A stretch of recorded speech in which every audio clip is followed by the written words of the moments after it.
அனைவருக்கும் வணக்கம். இன்றைக்கி ரயில்வேல செக்ஷன் கண்ட்ரோலர் அப்படிங்கிற போஸ்டிங் கால்ஃபர் பண்ணியிருக்காங்க. ரைட்டா?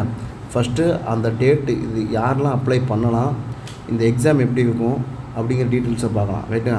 ஃபஸ்ட்டு டேட்டு பாருங்கள். ஓப்பனிங் டேட்டு 15/9/2025 நீங்கள் 14/10/2025 வரைக்கும் நீங்கள் அப்ளை பண்ணிக்கலாம். ஓகேவா? ரைட்டு. இது இந்த செக்ஷன் கண்ட்ரோலர் அப்படிங்கிற போஸ்டிங்னா என்ன? செக்ஷன் கண்ட்ரோலர் போஸ்டிங் அப்படின்னா என்னென்னா, இப்போ ஃபார் எக்ஸாம்பிள் பாருங்கள், திருச்சிராப்பள்ளி இது டிபிஜே டிவிஷன். ஓகேவா? இது ஸ்ரீரங்கம் ஸ்டேஷன், இது லால்குடி ஸ்டேஷன், இப்படி ஒரு 3 ஸ்டேஷன் இருக்குது. ரைட்டா? இந்த ஒவ்வொரு ஸ்டேஷனுக்கும் ஸ்டேஷன் மாஸ்டர் இருப்பாங்க. Station master. அதே மாதிரி இந்த டிவிஷன் ஆஃபீஸுக்கு ஒரு ஸ்டேஷன் மாஸ்டர் போஸ்டிங் போடுவாங்க. அது பேர் தான் செக்ஷன் கண்ட்ரோலர். ரைட்டா? இவங்க தான் இவங்களை ஒரு மேற்பார்வை விடுவாங்க. ரைட்டு? ஓகேங்களா? ஆனால் எஸ்எம்மும் ஸ்டேஷன் கண்ட்ரோல் ரெண்டுக்குமே ஈக்குவல் சேலரி தான். ரைட்டா? ஓகே. இந்த ஸ்டேஷனில் ஸ்டேஷன் மாஸ்டர் இருக்க மாதிரி டிவிஷன் ஆஃபீஸில் ஒருத்தர் இருப்பாங்க. ரைட்? அதுதான் செக்ஷன் கண்ட்ரோலர்.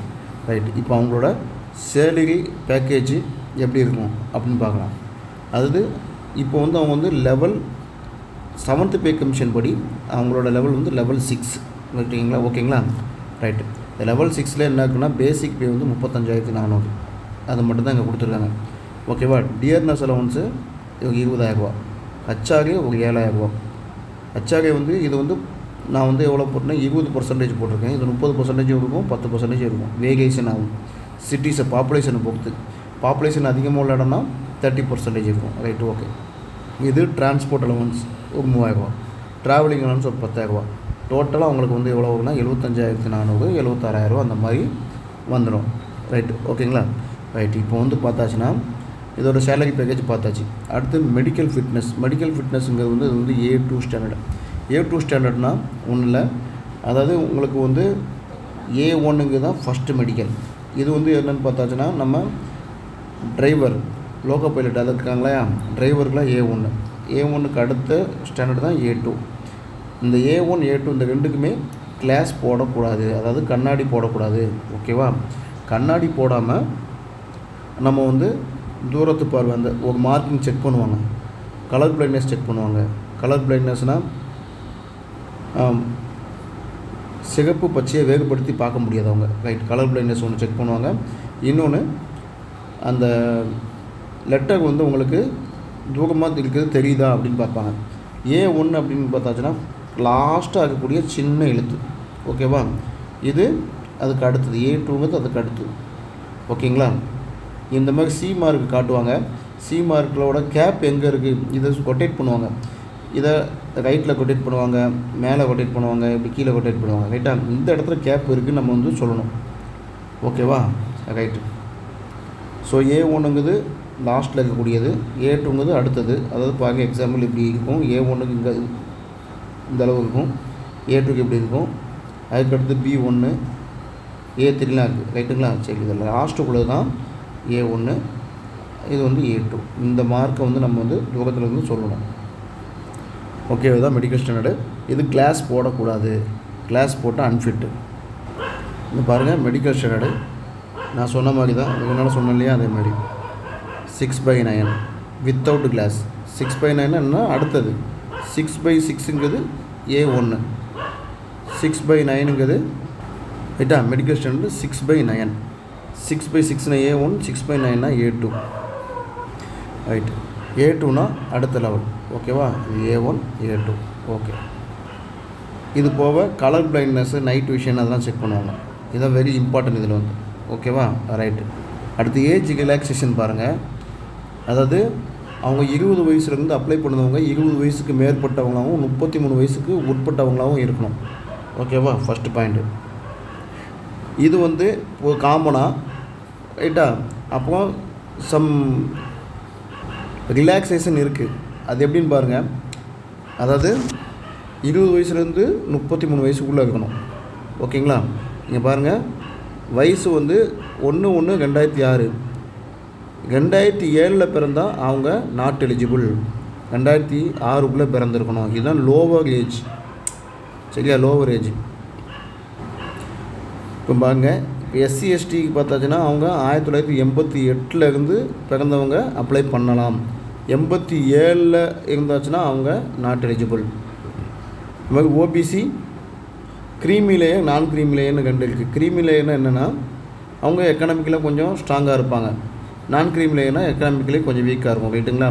அவங்க 1989 பிறந்தால் அவங்க நாட் எலிஜிபிள். 90க்கு அப்புறம் பிறந்திருக்கணும். ஓகேவா? அதுமாரி அன்ரிசர்வ்டு இடபிள்யூசிஎஸ்னால் ஈக்கனாமிக் வீக்கர் செக்ஷன், அவங்க வந்து 93 அவங்களோட எலிஜிபிள். 92 பிறந்திருந்தாங்கன்னா அவங்க நாட் எலிஜிபிள். ஓகேவா? Okay, right. அடுத்து நம்ம என்ன பார்க்கணும்னா எக்ஸாமினேஷன் ஃபீஸு. எல்லா கேட்டகரிக்கும் எவ்வளோனா 500 ரூபா ஃபீஸு. ஃபீமேல் கிடையாது, டிரான்ஸ்ஜெண்டர் கிடையாது, அதாவது ஈடுபாலினத்துக்கு கிடையாது, எக்ஸர்விஸ்மென் கிடையாது, எஸ்சிஎஸ்டி கிடையாது. அவங்களுக்கு வந்து என்னென்னா ஃபீஸ் 250 ரூபா. பட் அவங்க ரீபேமெண்ட் பண்ணிக்குவாங்க. ஓகேங்களா? ரைட். அடுத்தது நம்ம முக்கியமாக இதில் என்ன பார்க்க போகிறோம்னா இந்த exam pattern. Computer based test, அதான் சிபிடி. மொத்தம் 120 நிமிஷம், 100 கொஷின். ஓகேங்களா? நெகட்டிவ் மார்க் உண்டு. 3 கொஷினுக்கு 1 மார்க். ஓகேவா? 3 கொஷின் நீங்கள் தப்பு விட்டிங்கன்னா 1 மார்க் அவங்க கழிச்சிடுவாங்க, கேன்சல் பண்ணிக்குவாங்க. ஓகேவா? ஸோ அதில் நெகட்டிவ் மார்க் உண்டு. அதனால் தப்பான கொஷின் எழுதக்கூடாது. ரைட். இந்த எக்ஸாமில் பாஸ் பண்ணவங்கள அடுத்து சிபிஏடி அப்படிங்கிற எக்ஸாம் கூப்பிடுவாங்க. சிபிஏட்னா கம்ப்யூட்டர் பேஸ்டு ஆப்டிடியூட் டெஸ்ட் அப்படிம்பாங்க. ஆப்டிடியூட் டெஸ்ட்னால் நான் என்னென்னு பின்னால் சொல்கிறேன். ஃபஸ்ட்டு இதை என்னென்னு சொல்லி முடிச்சுருங்க. சிபிடி எக்ஸாம் எப்படி இருக்குன்னு பார்த்துருங்க. சிபிடி எக்ஸாம் வந்து பார்த்தாச்சுன்னா அப்ஜெக்டிவ் டைப்பு தான், மல்டிபிள் சாய்ஸ். ஓகேவா? Multiple choice. ஃபஸ்ட்டு என்னென்னா இந்த மல்டிபிள் சாய்ஸு சிபிடியில் என்ன கேட்பாங்கன்னா அனாலிட்டிக்கல் அண்ட் மேத்தமெட்டிக்கல் கேப்பபிலிட்டி அப்படின்னு ஃபஸ்ட்டு பார்ட்டு கொடுத்துருக்காங்க. அப்படின்னா ஒன்றும் இல்லை, நம்ம மேத்தமெட்டிக்ஸ் இருக்கு இல்லையா, ஆப்டிடியூடில் நம்பர் சிஸ்டம், பேசிக் ப்ரொபோர்ஷனு, சிம்பிள் டெஸ்ட், காம்பவுண்ட் டெஸ்ட்டு, அதை தான் அது சொல்லியிருக்காங்க. ஓகேவா? அதுவும் 2 பார்ட்டாக பிரிச்சுருக்காங்க, ஏபின்னு. பியில் என்ன கொடுத்துருக்காங்கன்னா டேட்டா இன்டர்ப்ரிட்டேஷன். டேட்டா இன்டர்ப்ரிட்டேஷன் ஒரு டாபிக் இருக்குது, டேட்டா இன்டர்ப்ரிட்டேஷன். ஓகேவா? பேங்கிங்லாம் கேட்பாங்க, பேங்க்லாம். இந்த டேட்டா இன்டர்ப்ரிட்டேஷன் வந்து இதில் வந்து சேர்த்துருக்காங்க. ஓகேவா? அதாவது ஒரு 5 கொஷின் மொத்தமாக இருக்கும். கிராஃபு சார்ட்டு இந்த மாதிரி இருக்கும். அதில் இருந்து நம்ம கொஷின் எடுக்கிற மாதிரி இருக்கும். ஓகே, அதுதான் டேட்டா இன்டர்ப்ரிட்டேஷன். இது 2ம் சேர்த்து 60 மார்க்கு. அடுத்து ரீசனிங்கில் 20 மார்க்கு. ஓகேவா? ரீசனிங்கில் 20 மார்க்கு. ப்ளஸ் இங்கே லாஜிக்கல் கேப்பபிலிட்டின்னு ஒன்று கொடுத்துருக்காங்க இல்லையா, அதில் என்னென்னா அதில் ரீசனிங் வருது, இந்த blood relation, clocks, calendars, syllogism இதெல்லாம் வருது இல்லையா. இது கூட கொஞ்சம் ஜிகே ஒரு 10 கொஷின், அதாவது இதில் ஒரு 10, இதில் ஒரு 10 கேட்பாங்க, வேறு ஒன்றும் கிடையாது. ஓகேங்களா? ஸோ இது ஒரு 20 மார்க்கு. அப்புறம் நம்ம ரீசனிங் வந்து ஒரு 20 மார்க், மொத்தம் 100 மார்க். ஓகேவா? ரைட்டு. இது நீங்கள் எப்படி படிக்கணும்னா ஜஸ்ட்டு நீங்கள் ப்ரீவியஸ் இயர் கொஷின்ஸு ஃபுல்லாக கொஞ்சம் நிறைய ப்ராக்டிஸ் பண்ணிங்கனாலே இது போடலாம். ஓகேவா? ரைட்டு. அடுத்தது இந்த ஃபஸ்ட் எக்ஸாமில் பாஸ் பண்ணவங்கள அடுத்தது கூப்பிடுவாங்க சிபிஏடி. அதுதான் சிபிஏடினா ஆப்டிடியூட் டெஸ்ட் அப்படிம்பாங்க. சிபிஐடியில் 8 டைம்ஸ் வேக்கன்சி, அதாவது 8 வேக்கன்சி இருந்ததுன்னா 80 பேர் எடுப்பாங்க. ஓகேவா? சிபிஐடி எக்ஸாமுக்கு. இந்த சிபிஐடி எக்ஸாம் என்னென்னா உங்களுக்கு வந்து என்னென்னா ஜஸ்ட் குவாலிஃபையிங் மார்க். ஓகேவா? சிபிஐடி எக்ஸாமுக்கு ஜஸ்ட்டு குவாலிஃபையிங் மார்க்கு தான். ஆனால் நீங்கள் சிபிஐடியில் கண்டிப்பாக குவாலிஃபை ஆகணும். குவாலிஃபை ஆகலைன்னா அவங்கள எடுக்க மாட்டாங்க. ஸோ இந்த பாருங்கள், சிபிடி வந்து எவ்வளவு 70% வெயிட்டேஜ், சிபிஐடி வந்து 30% வெயிட்டேஜ். ஓகேவா? அது ஜஸ்ட்டு குவாலிஃபிகேஷன் ஒன்லி சிபிஐடியில். ரைட்டா? ஸோ நீங்கள் சிபிஐடியில் நிறைய மார்க்ஸ் ஃபஸ்ட்டு ஸ்டேஜில் நிறைய மார்க் எடுத்துகிட்டு சிபிஐடியில் குவாலிஃபை ஆகலைனாலும் நீங்கள் எலிஜிபிள் கிடையாது. அதுமாரி நீங்கள் கண்டிப்பாக சிபிஐடியில் குவாலிஃபை மார்க் எடுக்கணும். பட் அதை குவாலிஃபை நேச்சரை மட்டும்தான் வச்சுருப்பாங்க. நீங்கள் சிபிஐடியில் எவ்வளோ மார்க் எடுத்தீங்களோ அதை பொறுத்து தான் உங்களுக்கு வேலை. ரைட்டுங்களா? ரைட். அந்த சிபிஐடி எக்ஸாமில் என்னென்னா சிபிஏடி இது வந்து என்ன சைக்கோமெட்ரிக் அப்படிமா, சைக்காலஜி டெஸ்ட் அப்படின்னு சொல்லுவாங்க. ரைட்டுங்களா? Right, okay. இதோட டீட்டெயில்ஸு நான் இன்னொரு இதில் சொல்கிறேன்.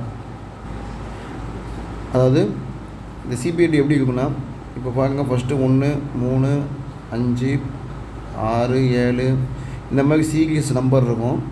அந்த நம்பரில் எத்தனை ஈவன் நம்பர் இருக்குது அப்படின்னு கேட்கலாம். இந்த ஈவன் நம்பரை மட்டும் கூட்டினா எவ்வளோ வரும், ஆட் நம்பரை மட்டும் கூட்டினா எவ்வளோ வரும், இதேமாரி ஒன்று வரும்.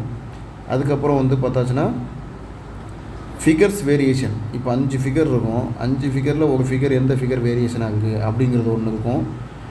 அதுக்கப்புறம் வந்து பார்த்தாச்சுன்னா வே கண்டுபிடிக்கிறது ஒன்று இருக்கும். சரிங்களா? இந்த எல்லாம் நம்ம வே இருக்கும், அது கனெக்ட் பண்ணுது எப்படின்னு ஒரு இது கேட்பாங்க. ஓகேவா? ஸோ அந்த மாதிரி இது எல்லாமே டைமிங் தான். இந்த டைமிங் நம்ம போடணும். ஒவ்வொன்றும் 10 நிமிஷம் அந்த மாதிரி தான் இருக்கும். ஸோ நீங்கள் வந்து இதில் வந்து எலிஜிபிள் மார்க் கண்டிப்பாக எடுக்கணும். எடுத்தால் மட்டும்தான் உங்களுக்கு நீங்கள் வந்து வேலை கிடைக்கும், ஃபைனல் ஸ்டேஜ் போக முடியும். Right, okay. அதுக்கடுத்து என்ன நடக்கும்னா டாக்குமெண்ட் வெரிஃபிகேஷன். இது 2 முடிஞ்சதுக்கப்புறம் டாக்குமெண்ட் வெரிஃபிகேஷன் அப்புறம் medical exam. Medical exam already என்னென்னு சொல்லிட்டேன். கடைசியில் நமக்கு அப்பாயின்மெண்ட். ரைட்டுங்களா? குவாலிஃபிகேஷன் பாருங்கள், எனி டிகிரி. ஓகேவா? குவாலிஃபிகேஷன் என்ன, எனி டிகிரி யாருன்னா எழுதலாம். ரைட்டு. அடுத்து உங்களுக்கு ஜோன், எந்த ஜோனில் நீங்கள் அப்ளை பண்ண போகிறீங்களோ அப்ளை பண்ணிக்கலாம். ரைட்டுங்களா? Okay, thank you. அவ்வளோதான்.